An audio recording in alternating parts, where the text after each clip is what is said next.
Havells music की शानदार प्रस्तुति।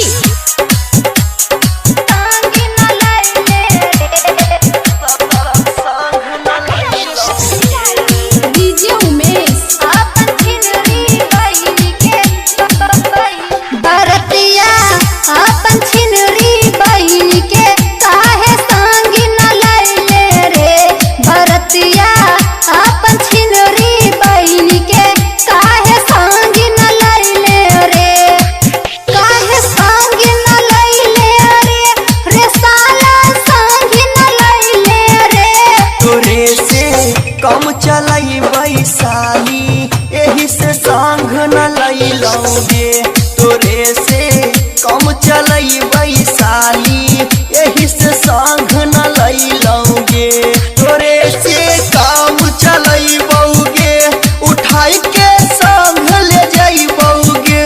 बरतिया अपन छिनरी बहिन के काहे संग न लैले रे, तोरे से कम चलाई वैशाली यही से संग न लैलोगे।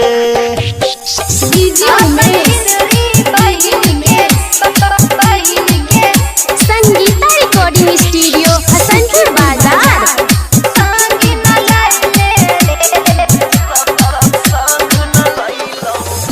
उठैले मुँह में अइले सीधा, तोरा पे कोई नहीं होई तो फिदा रे छौरा, कोई नहीं होई तो फिदा।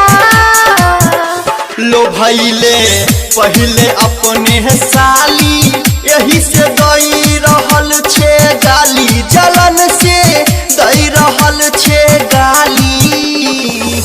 बरतिया अपन गाँव के छौरी काहे संग न लैले रे, तोरे से कम चलई वैशाली यही से संग न लैलोगे।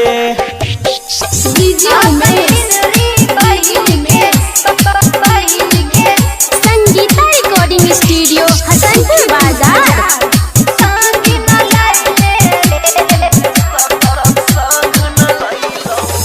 कि बंदले है मथा मुरा था, तोरा से रागर गाँव के पाठा, हमारे गाँव के छे रागर पाठा। गे वीर के छियै हम वीर पटक के खाई लेबो हम खीर, गे साली खाई लेबो हम खीर।